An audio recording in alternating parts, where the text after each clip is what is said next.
и еве по 5 години подоцна, тој веќе зад себе како млад и полетен и прилично, како што кажав, консеквентен и во континуитет кој што пишува книги и сака да разбранува убавата, јас би рекол, публика, особено ние кои што сакаме малку повеќе трилер во читањето, тоа ќе го донесеме веројатно и со, односно ќе си го донесеме благодарение со новото четиво, ако не погрешив дека можеби ќе биде нова трилер книга од издание на Култура и тоа од перото на Јован Илиевски. Директно од Тетово, од, така да речеме, северозападниот дел на Македонија, во оној Christmas vibe или божикен дух. Ми е драго што ти си меѓу првиот Јован кој што ни го носи сега овој дух во утринската на Телма и браво што на сам 1 декември си го донел тоа искуство во својот дом. Добро утро. Добро утро, Марко. Да, се одлучив баш за 1 декември да имам до 1 декември да имаш накитено дома. Да, за да си започне тоа 1 декември. Да, еве, да ти кажам искрено, јас тоа го сторив пред само некој ден и кога некој ќе каже дали е премногу рано или нели доцна и така натаму, јас велам секој како се чувства, иако убаво е да ја почувствуваме и да си ја донесеме таа празнична магија и покрај сите работи, барем ако ништо друго можеме да уживаме во тој празничен дух, па и започнувањето и на овој месец декември со истото.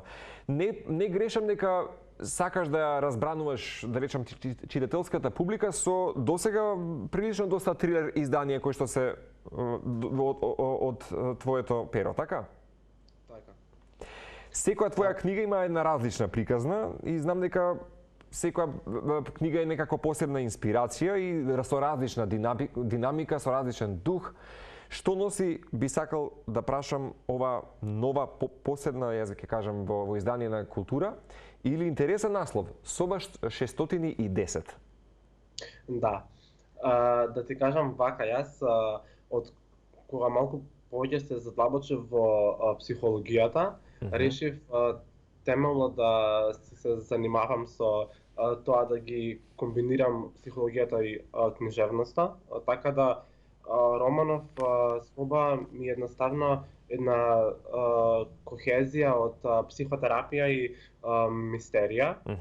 И сакав тука да го вметнам и тој момент дека денес на сите ни е потребен така психолог, затоа што не знаеме што имаме по нашата глава, се додека тоа не го истражи некој професионално.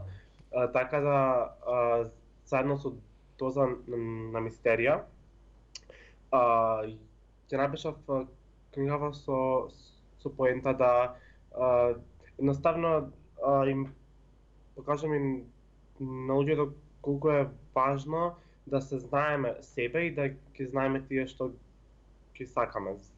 Затоа што многу често и знаеме да живееме во свет каде што не ги баш знаеме тие луѓе. Меѓутоа, некогаш таа наша подсвест знае да изнесе на виделина некои интересни работи, поинакви емоции на кои што, иако мислиме дека некогаш ќе ги спречиме, сепак секогаш подсвеста многу си влие, односно си ги носи тие, пак ќе кажам, вибрации.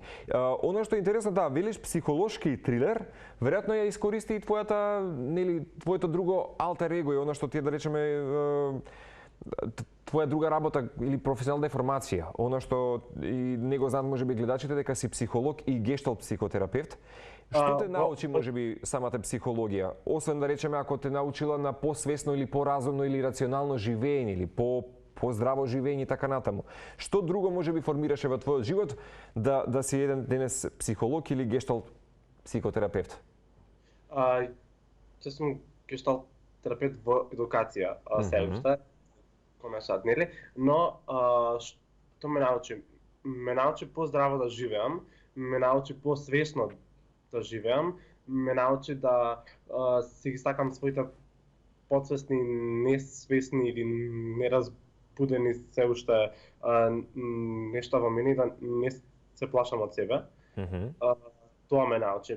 Ме научи дека не е се како што изгледа и ме научи да го сакам тоа што не е се како што изгледа. Јасно.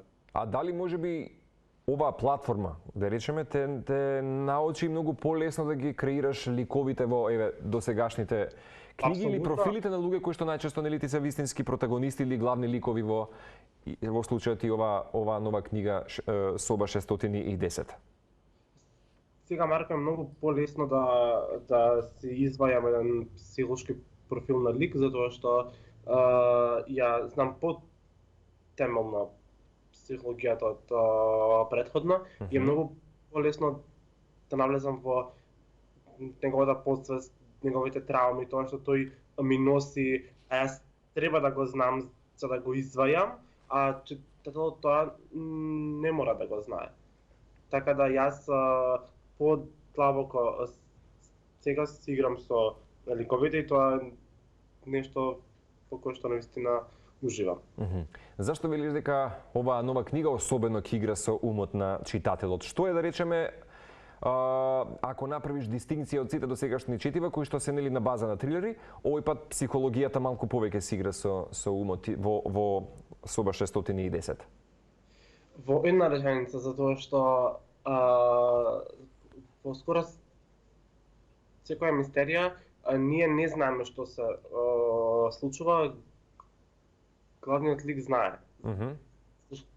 Затоа што тој го заплеткува тој свет, нели? Но сега ни самиот главен лик не знае што се случува со него и како неговата судбина зазема друга насока без тој да знае, тоест без таа да знае. Алесандра Парижи. Прво дознаваме ние што е со неа, па отпосле таа.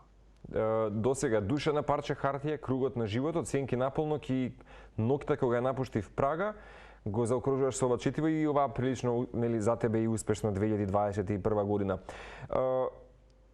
Прилично можам да кажам дека последнава година и тоа може да го забележиме и од гледачите кои што се вуваат, доста има македонци автори, вклучувајќи и тебе во таа листа, на кои што се дава доста аплауз и останувате конзистентни во нели пишувањето или создавањето на нови дела. Само да прашам, од денес па натаму може да се ги набават овие дела, некој од нив нели се во издание на други, наречеме нели ако не се лажам и Матица македонска досега да не погрешам, меѓутоа ова е овој пат издание на Култура. И исто така и Ноќта кога напушти в Прага е издание на Култура. И нема да погрешам дека можеби едно од твоите дела на кои што си најмногу горд, или грешам? Не грешиш, апсолутно. Ноќта кога ја напушти в Прага, така? Да. И тоа е дело кој што не е баш и својствено за мене, затоа што не се работи за психолошка мистерија, туку за историски роман, така да тоа беше за мене еден плюс предизвик. Супер. Јован, ти благодарам за ова вкусно, убаво утринско културно интермецо кое што го донесовме за гледачите. Те очекувам, јас ти кажав дека пред или по празниците, друго е кога ќе ги доживееме нели твоите книжевни вибрации во нашето студио, така што остануваме лојални на договореното. Ќе имаме прилика да те имаме во нашето студио, па и да доделиме можеби на некоја од твоите книги на некој од нашите гледачи. Чувај ми се и сега кога ќе потсетам убави празници, ти посакувам за тебе и за семејството и уште поубава и година во која што ќе искреираш многу. Поинспиративна година. Молам? Поинспиративна следна година. Сигурно ќе биде инспиративна година, се надевам. Колку и да подсвест или нели она свесно или несвесно, некогаш работите што се случуваат во моментот нели во обкружувањето кое што го апсорбираме од светот и кај нас, некако тоа тлее во нас, а сигурно кај тебе ќе произнесе уште едно ново четиво. Така, тлее во нас, а избива на површина баш кога треба. Супер. Јован, голем поздрав и до семејството, ти благодарам за вклучувањето.